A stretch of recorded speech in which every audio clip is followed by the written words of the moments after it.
नमस्कार साथियों, मैं प्रवीण कुमार द्रोणा पीसीएस के यूट्यूब प्लेटफॉर्म पे आप सभी का हार्दिक स्वागत है। तो अपने टॉपिक चल रहा था त्योहार एवं उत्सव है, जिसमें अपने चर्चा कर रहे थे भारत के 8 है शास्त्रीय नृत्य की कौन कौन से है, एक बार देख लेते हैं।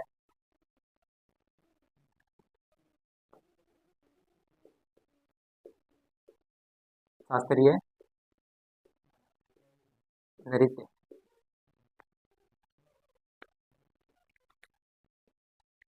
भारत के 8 शास्त्रीय नृत्य है। एक बार रिवीजन कर लेते हैं।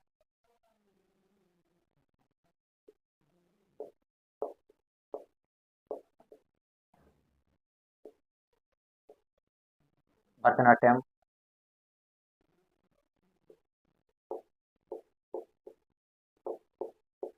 ओडिसी,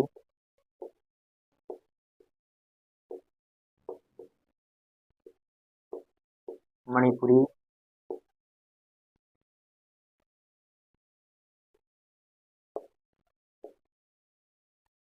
कथक, कथकली,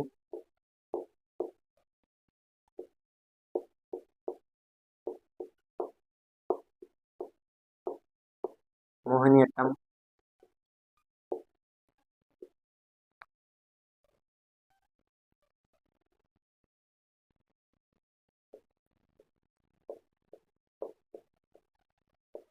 सत्रिया,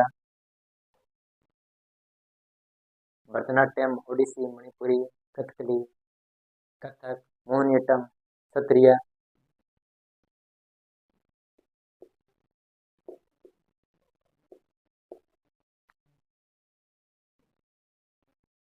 छऊ भारत के 8 है क्लासिकल नृत्य हैं। तो इसी कड़ी में अपने आगे चर्चा करेंगे। सबसे पहले भरतनाट्यम की।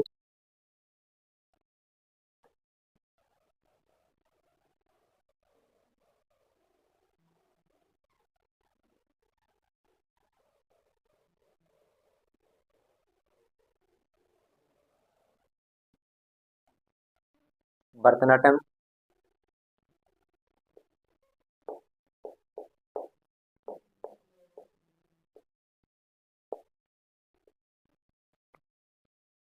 शास्त्रीय नृत्य हैं, जो भरतमुनि के नाट्य शास्त्र से लिए गए हैं। भरतनाट्यम है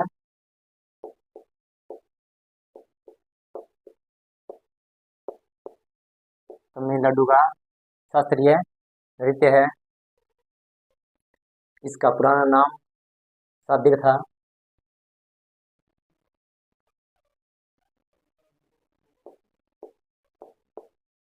पुराना नाम सादिर है।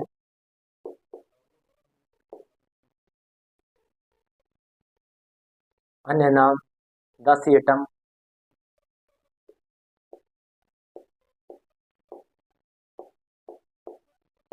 अन्य नाम है जो दासियटम,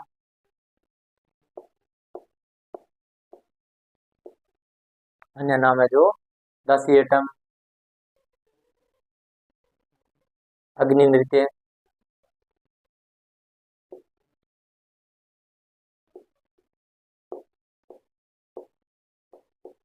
अग्नि, अन्य नाम दासियटम और अग्नि नृत्य है। इसकी जानकारी 2 पुस्तकों में मिलती है।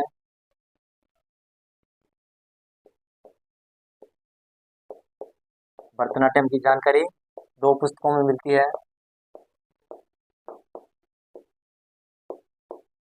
2 पुस्तकों में मिलती है।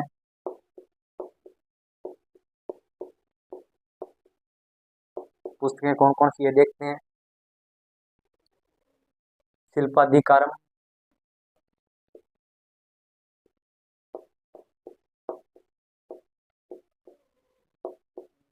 शिल्पाधिकारम, और दूसरी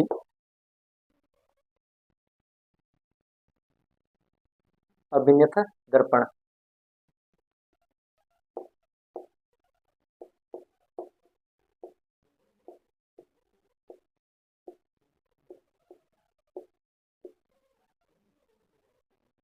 अभिनथ दर्पण दो पुस्तकें हैं, शिल्पाधिकारम और अभिनथ दर्पण। यह मंदिरों को समर्पित है, भरतनाट्यम है जो मंदिरों को समर्पित है।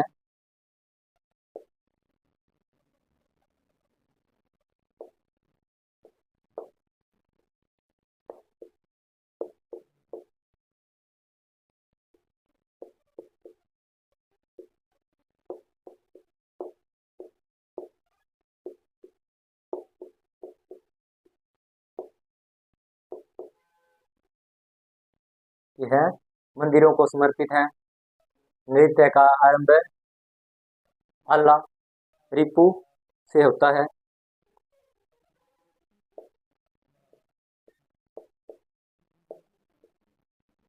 नृत्य का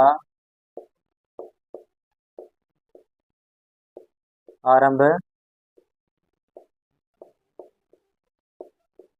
अल्लाह रिपु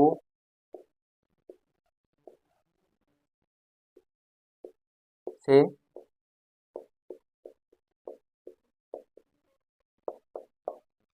होता है।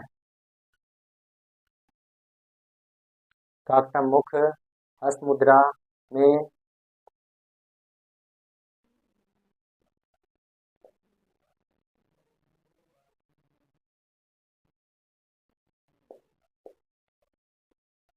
काकटम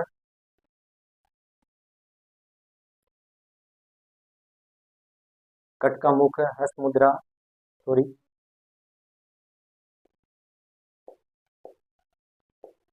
कट का मुख हस्त हस्त मुद्रा, इसमें 3 अंगुलियों को जोड़कर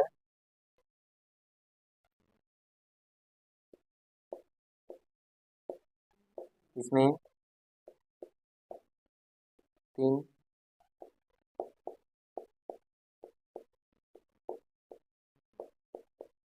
अंगुलियों को जोड़कर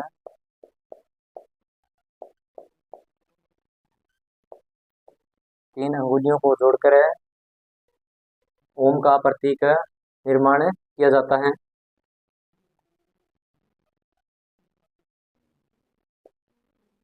ओम का प्रतीक निर्माण किया जाता है। भरतनाट्यम में 3 अंगुलियों से ओम बनाकर इसकी आकृति का निर्माण किया जाता है। भरतनाट्यम तमिलनाडु राज्य में मनाया जाता है।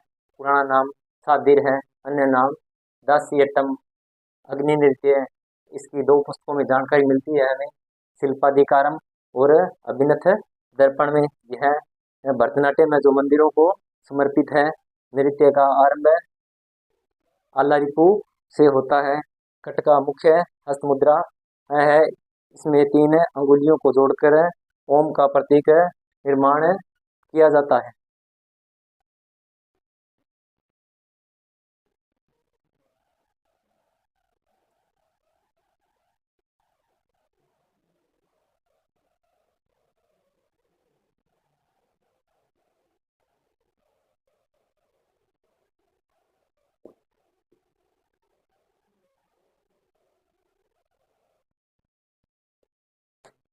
आगे देखते हैं इसमें नृत्य का अंत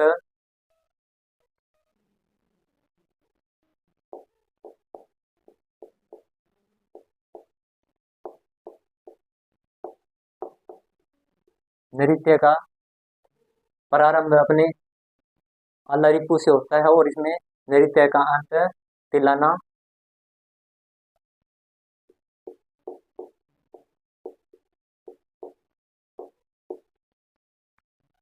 तिलाना थिलाना पर होता है।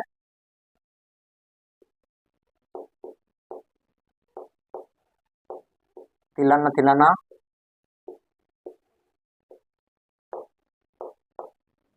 पर प्रारंभ तो कहाँ पे होता है? आलारिपु से प्रारंभ होता है और नृत्य का अंत थिलाना थिलाना पर होता है। नट्टूवार भरतनाट्यम के कविता पाठक करता है।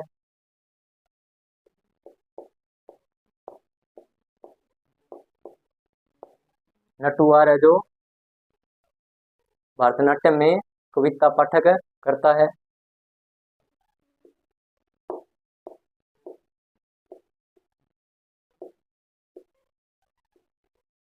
भरतनाट्यम में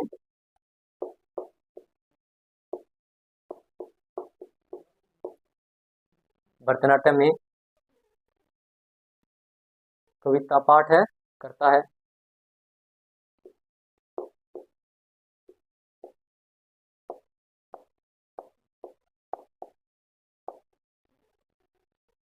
नट्टूवार है जो भरतनाट्यम में कविता पाठ है करता है।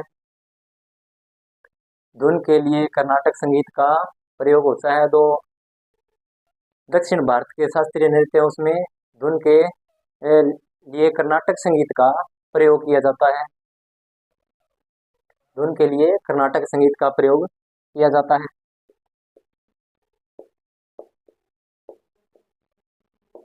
धुन के लिए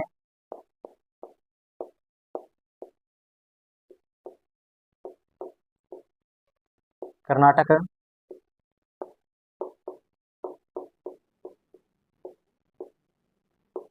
संगीत का प्रयोग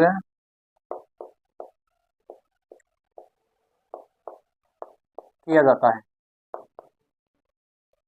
धुन के लिए कर्नाटक संगीत का प्रयोग किया जाता है। जो भी साउथ के अंदर शास्त्रीय नृत्य हैं उनमें कर्नाटक संगीत का प्रयोग किया जाता है।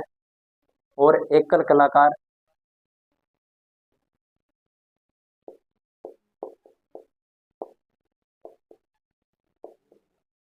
एकल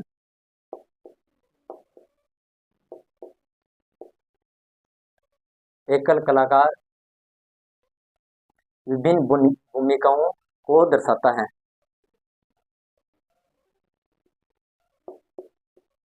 विभिन्न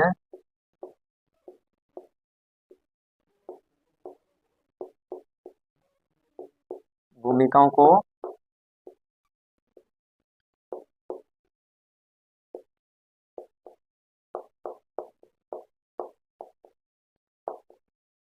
विभिन्न भूमिकाओं को दर्शाता है। एक ही कलाकार के द्वारा विभिन्न भूमिकाओं का दर्शाया जाता है, जिसे एकाहार्य कहा जाता है।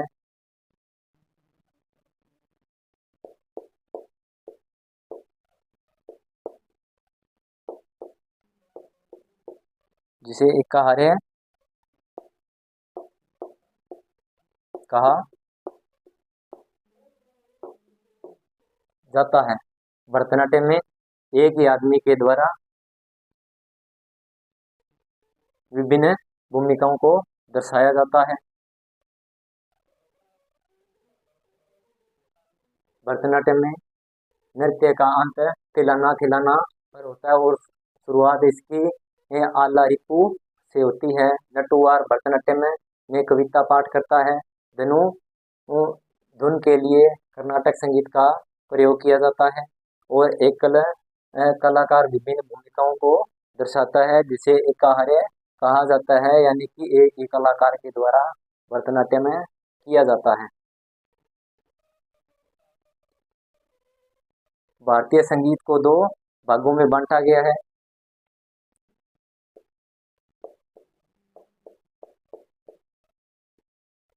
भारतीय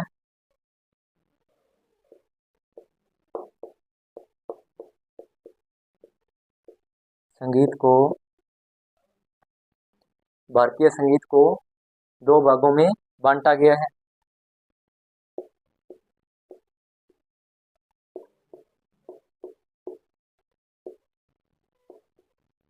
दो भागों में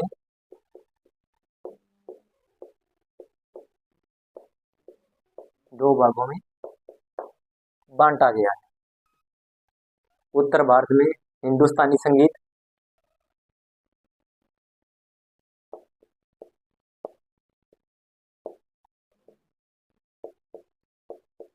उत्तर भारत में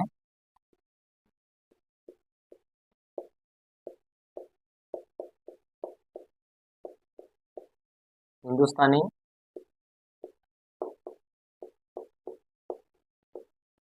संगीत,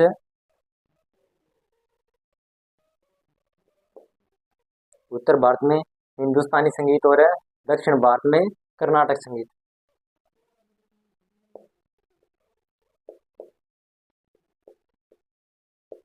दक्षिण भारत में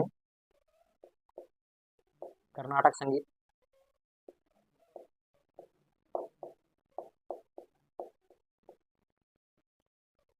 शास्त्रीय नृत्य में उत्तर भारत में हिंदुस्तानी संगीत का प्रयोग किया जाता है और दक्षिण भारत में कर्नाटक संगीत का प्रयोग किया जाता है। नृत्य में प्रयोग आने वाले वाद्य यंत्र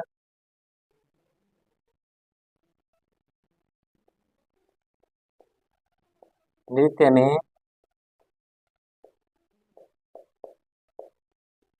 प्रयोग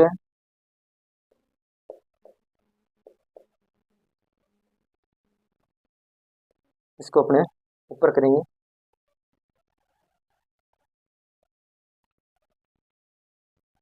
तो भारतीय संगीत दो भागों में बांटा गया है, उत्तर भारत में हिंदुस्तान संगीत और दक्षिण भारत में कर्नाटक संगीत।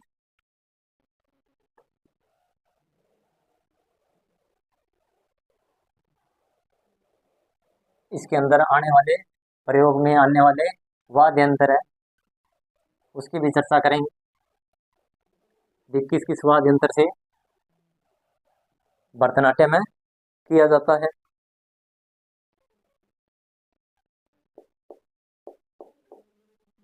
नृत्य में प्रयोग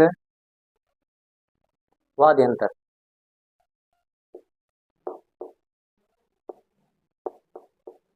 कौन कौन से हैं देखते हैं। मृदंग, वीणा, बांसुरी,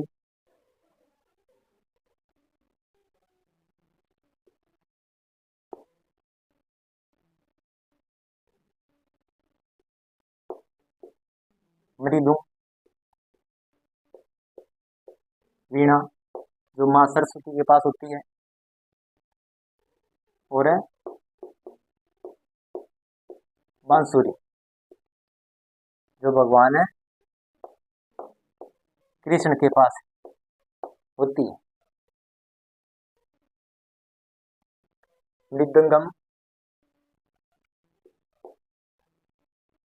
मृदंगम, वीणा, बांसुरी आदि का भरतनाट्यम में वाद्य यंत्र का प्रयोग किया जाता है।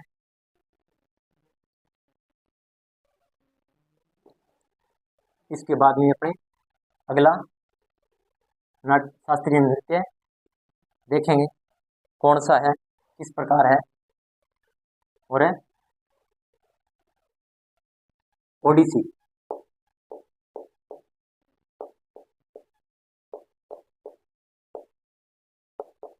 अगला शास्त्रीय नृत्य है ओडिसी जो ओडिशा का शास्त्रीय नृत्य है।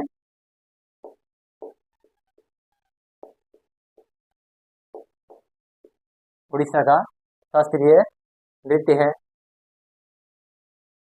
भगवान कृष्ण के संबंध में ओडिसी शास्त्रीय नृत्य किया जाता है।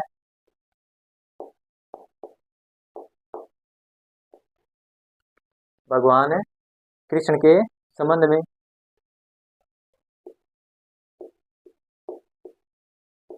भगवान कृष्ण के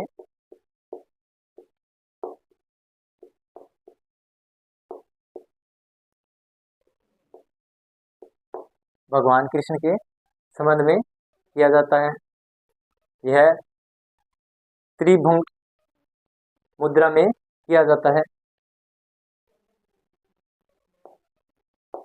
यह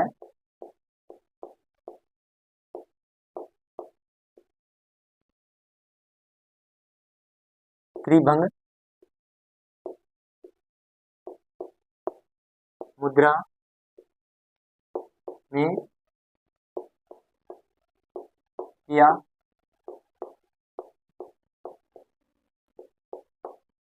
जाता है। इसके बाद में इसे ओरिली भी कहा जाता है। इसे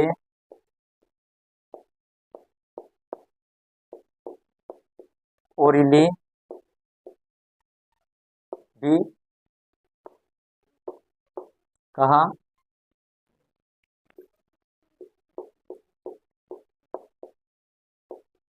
जाता है। ओडिसी को ओरिली भी कहा जाता है। इसकी शुरुआत मंगलाचरण से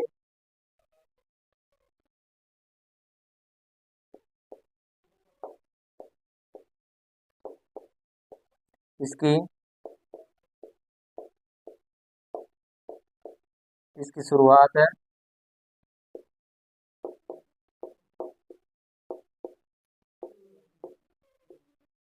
इसकी शुरुआत मंगलाचरण से और अंत मोक्ष पर होता है।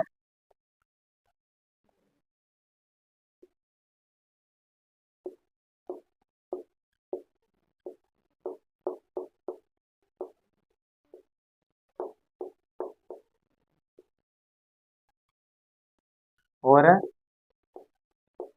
अंत मोक्ष पर होता है। इसकी शुरुआत है जो मंगलाचरण से और अंत मोक्ष पर होता है। मंगलाचरण पृथ्वी माता को पुष्प अर्पित किए जाते हैं।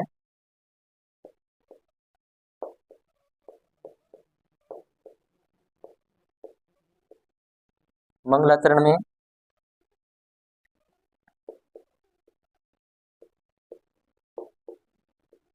पृथ्वी माँ को पुष्प अर्पित करते हैं।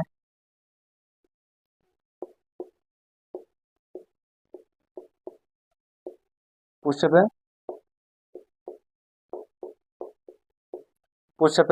अर्पित करते हैं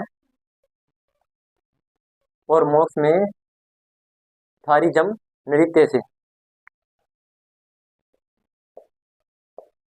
मोक्ष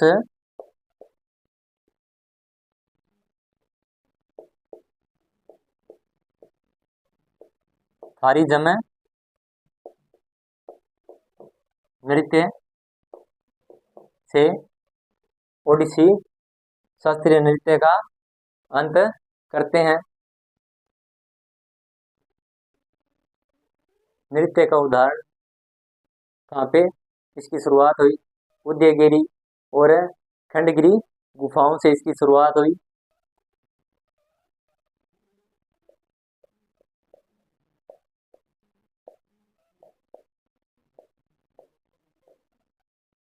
नृत्य उदाहरण उदयगिरी व खंडगिरी गुफाओं से।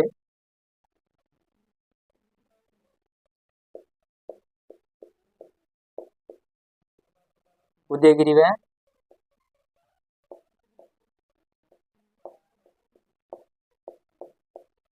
खंडगिरी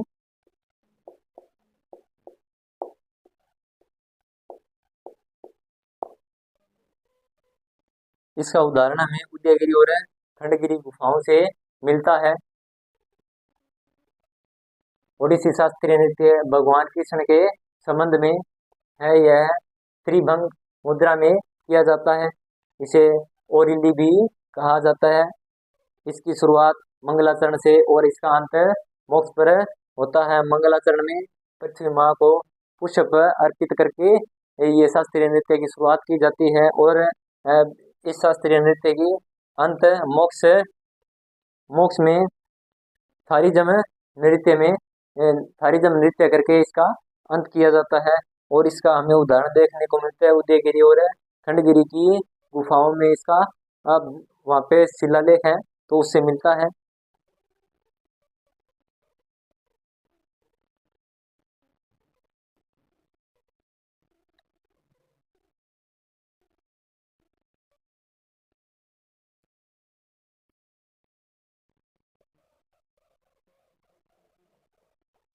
इसके बाद में थोड़ा इसका और वर्णन है वो करेंगे।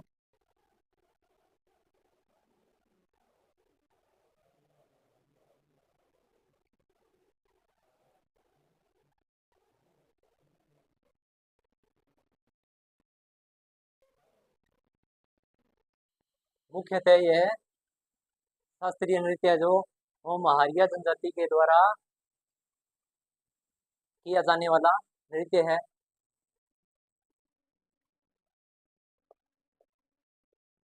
मुख्यतः महारिया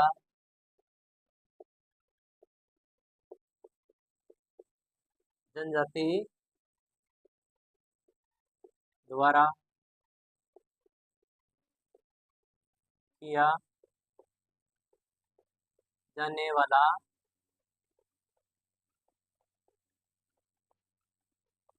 नृत्य है। नृत्यांगनाएं शरीर से जटिल ज्यामितीय पैटर्न बनाती है। इसमें नृत्यांगनाएं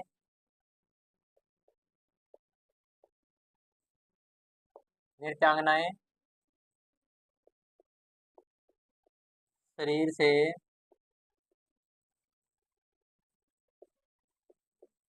जटिल ज्यामितीय पैटर्न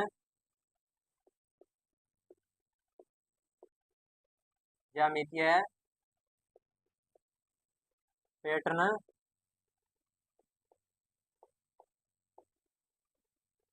बनाती है। शरीर से क्या है, अपने शरीर से कला दिखाती है, अलग अलग प्रकार की कला दिखाती है। इसे संचल मूर्ति भी कहा जाता है। इसे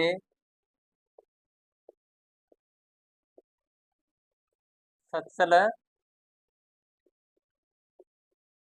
मूर्ति भी कहा जाता है।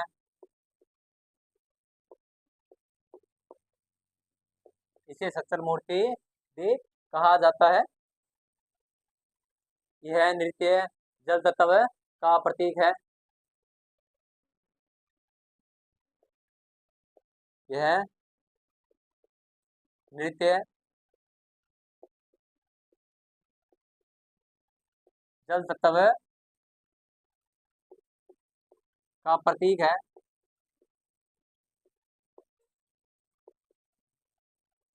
यह नृत्य जो जल तत्व का प्रतीक व प्रयोग में आने वाले वाद्य यंत्र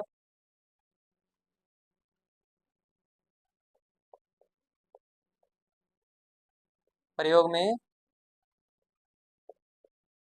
आने वाले वाद्य यंत्र कौन कौन से है? मजीरा,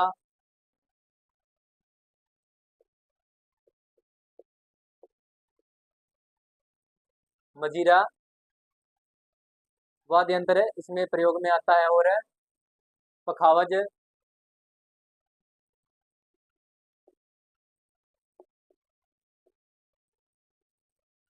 पखावज वाद्य यंत्र भी प्रयोग में होता है।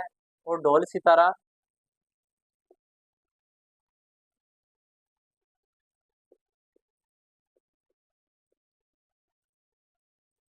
ढोल सितारा आदि।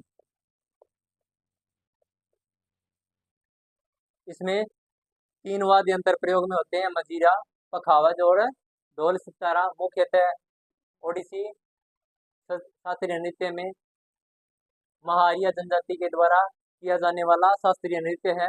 और इसमें नृत्यांगनाएं शरीर से जटिल ज्यामितीय पैटर्न भी बनाती है। इसे संचल मूर्ति भी कहते हैं। यह नृत्य जल तत्व का एक प्रतीक है। इसमें प्रयोग आने वाले वाद्य यंत्र मजीरा, पखावज और ढोल सितारा इसमें प्रयोग में लिए जाते हैं।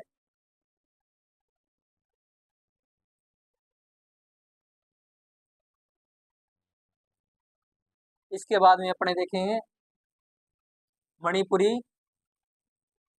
शास्त्रीय नृत्य, या इंग्लिश में इसे क्लासिकल डांस भी बोलते हैं।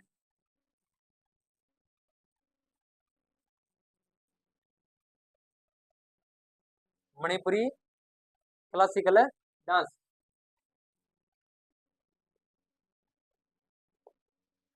मणिपुरी मुख्यतः यह मणिपुर का शास्त्रीय नृत्य है।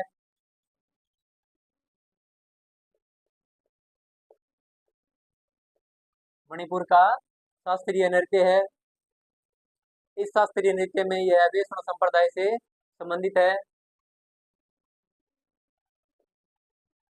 यह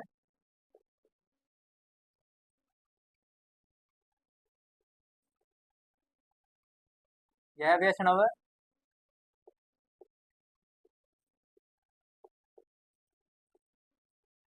संप्रदाय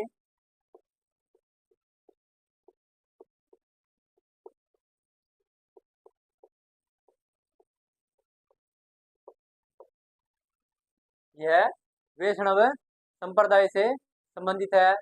भगवान श्री कृष्ण को बाल्यकाल की कहानियां दर्शाई गई है। इस शास्त्रीय नृत्य में भगवान श्री कृष्ण की बाल्यकाल की कहानियां दर्शाई गई है।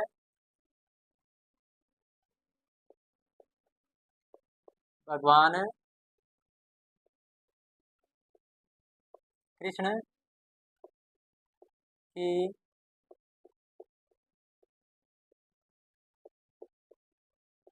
बाल्यकाल है की कहानियां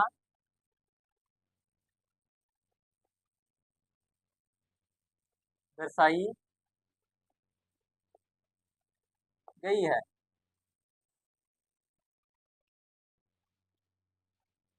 भगवान श्री कृष्ण की बाल्यकाल की कहानियां इसमें दर्शाई गई है।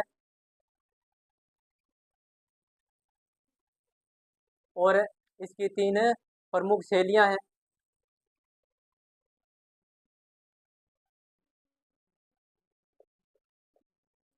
तीन प्रमुख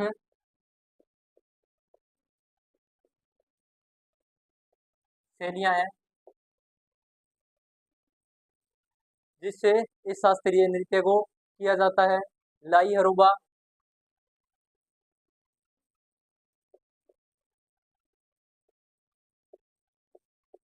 पहली है लाई हरोबा,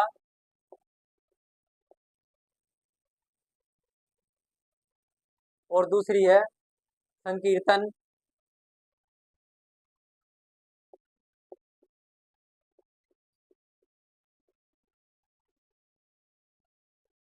इसकी 3 प्रमुख शैलियां लाई हरोबा, संकीर्तन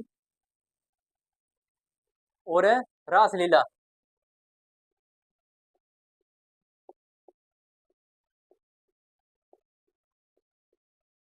रामलीला के बारे में सभी जानते हैं और एक है रासलीला भी है। 3 प्रमुख शैलियां लाई हरोबा, संकीर्तन और रासलीला।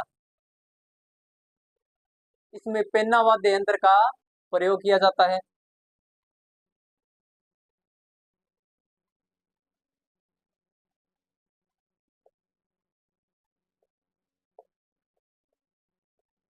वाद्य यंत्र का प्रयोग है जो पेन्ना वाद्य यंत्र का प्रयोग किया जाता है। पेन्ना वाद्य यंत्र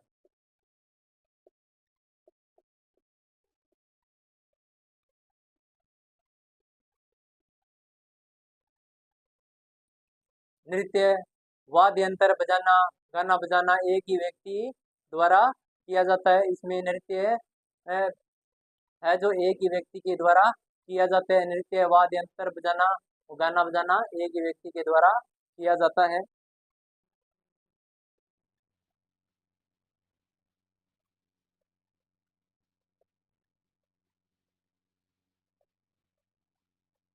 इसमें नृत्य,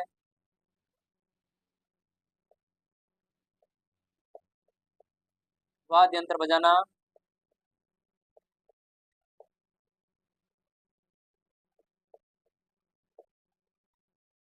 वाद्य यंत्र बजाना, गाना गाना एक ही व्यक्ति के द्वारा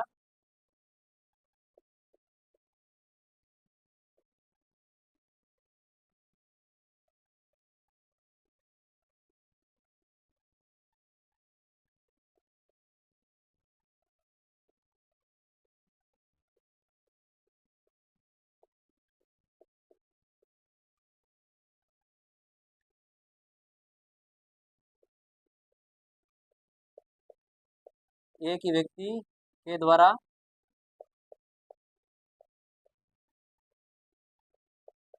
किया जाता है।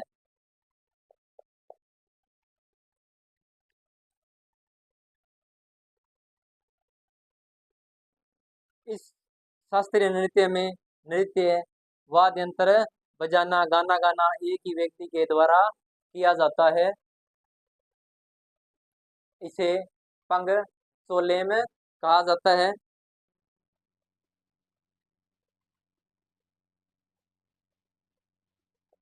इसे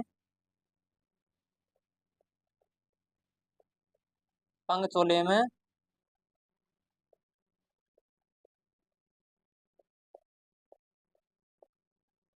कहा जाता है। मणि मणिपुरी में यह शास्त्रीय नृत्य वैष्णव संप्रदाय से संबंधित है। भगवान कृष्ण जी की बाल्यकाल की कहानियां इसमें दर्शाई गई है। 3 शैलियों के माध्यम से इसे किया जाता है। लाई हरोबा, संकीर्तन और रासलीला। इसमें वाद्य यंत्र का प्रयोग, पेन्ना वाद्य यंत्र का प्रयोग किया जाता है।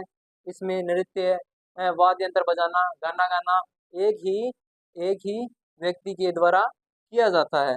इसे पंगचोलेम कहा जाता है।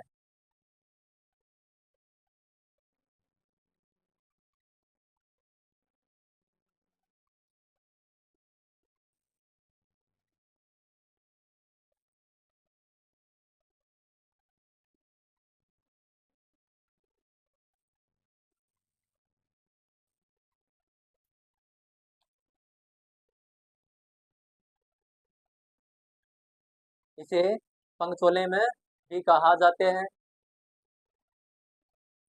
जागोई, सोलेम मणिपुर के 2 प्रमुख भाग हैं।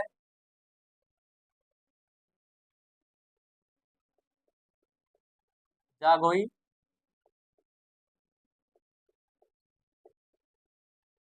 जागोई, चोलेम मणिपुर के 2 प्रमुख भाग हैं। मणिपुरी के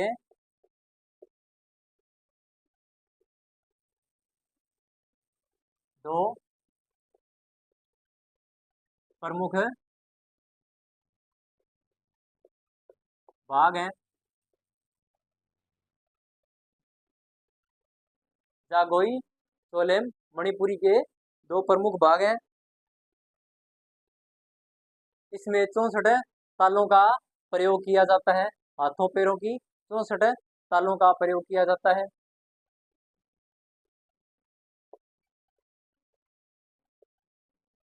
इसमें 64 तालों का प्रयोग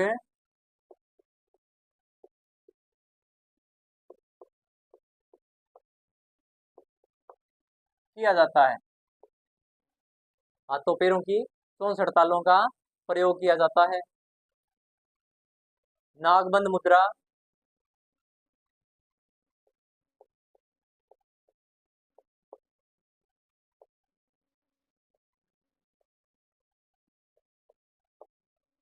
इसकी मुद्रा है जो नागबंद है, जिसमें शरीर के 8 प्रकार के वक्रों के माध्यम से जुड़ा होता है।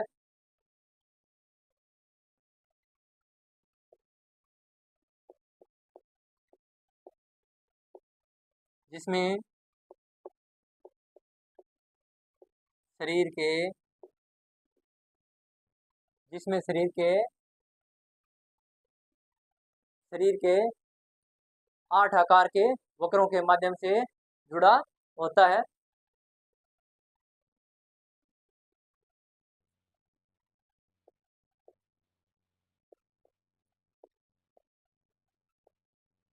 8 आकार के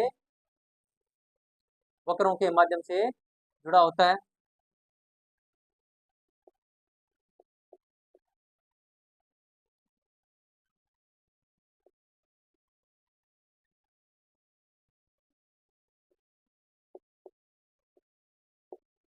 माध्यम से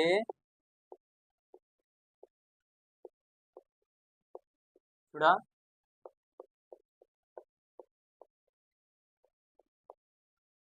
होता है। मणिपुरी शास्त्रीय नृत्य है, यह वैष्णव संप्रदाय से संबंधित है। भगवान कृष्ण की बाल्यकाल की कहानियां इसमें दर्शाई गई है।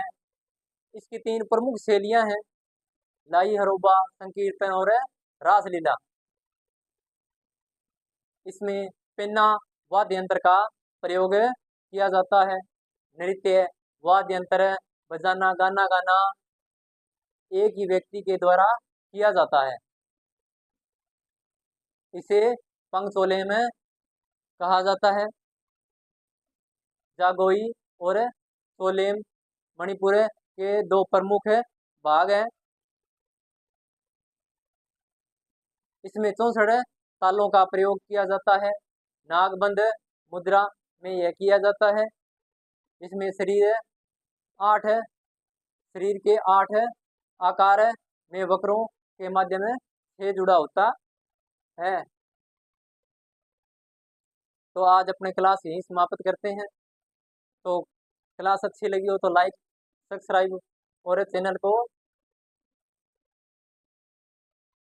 लाइक भी करना और आगे से आगे शेयर भी करना, ताकि सभी दोस्तों को, भाई बंधुओं को क्लास पहुंच सके।